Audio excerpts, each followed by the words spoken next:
Pinangangambahan ng dagdag singil sa kuryente sa ilang lugar sa Luzon sa mga susunod na buwan. Hiling po yan ng 48 distribution utilities sa Energy Regulatory Commission o ERC. Pero sabi ng ERC, tinatapos pa nila ang pag-aaral sa mga petisyon. Nakatutok si Marie Zumali. Sa kuryente nakasalalay ang negosyo frozen seafoods na pinagtatrabahuhan ni Jinky.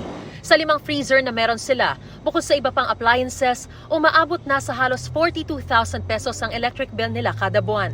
Kaya nang mabalitaan ang posibilidad na magtataas pa ang singil sa kuryente sa mga susunod na buwan. Pagkataas ng kuryente dahil yun nga po, sa dami ng freezer namin na ino-operate, sa ngayon pa lang po medyo mataas na yung kuryente namin, the more pa na tataas yung bill ng kuryente. Tataas din po yung presyo ng mga produkto namin. Kailangan din po naming babawi yung mga nagastos.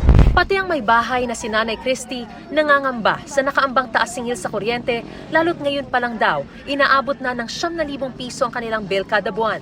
Siyempre natatakot naman kami noon. Pag tumaas ang kuryente, tataas ang bill, mahihirapan na kami mag-provide ng pambayad ng bill pag tumaas yung kuryente. Pag hindi naman namin ginagamit yung electric fan, sobrang init naman po. Ngayon, lalo na ngayon, darating na ninyo, sobrang init. Ang nakaambang pagtataas sa singil sa kuryente sa Luzon ay bunsod ng paghiling ng rate adjustment o automatic cost adjustment ng 48 distribution utility sa Luzon, kabilang ang Manila Electric Company o Meralco. Ito yung regular na adjustment ng mga utility kada 3 taon dahil sa mga pass-through charges gaya ng generation charge, transmission charge, system loss, subsidies, taxes at iba pa. Sa parte ng Meralco, aabot sa 7.983 billion pesos ang kailangan daw nilang masingil sa kanilang mga customer sa loob ng 1 taon. Nangangahulugan nito ng 22 centavos per kilowatt hour na dagdag singil sa mga Meralco customer. Binayad na natin to dun sa particularly dun sa mga supplier at dun sa iba pang charges. So kumbaga napalawala na po ito ng Meralco. Meron kaming net under recovery na kailangan naming ma-recover. Kaya yun yung pinropose namin.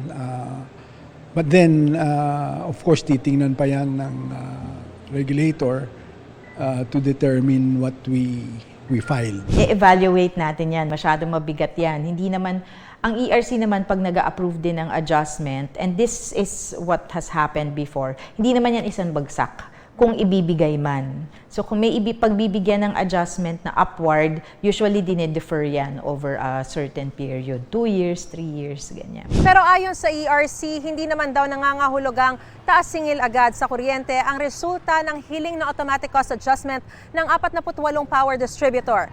Target ng ERC na matapos ang technical review and evaluation at hearings sa mga aplikasyong ito sa loob ng 2 hanggang 3 buwan. Kung hindi nila mapatunayan, papatigil talaga natin. Hanggang hindi tayo komportable na tama yung sinisingil nila. Nagpaalala naman ang ERC sa 20 distribution utility na hindi pa rin nagsusumite ng kanilang aplikasyon para sa automatic cost adjustment. Kung hindi pa rin daw ito maisusumite ay posibleng mawala ang kanilang karapatan na magpatupad ng pass-through charges sa mga consumer. Para sa GMA Integrated News, Marie Zumali, nakatutok, 24 oras.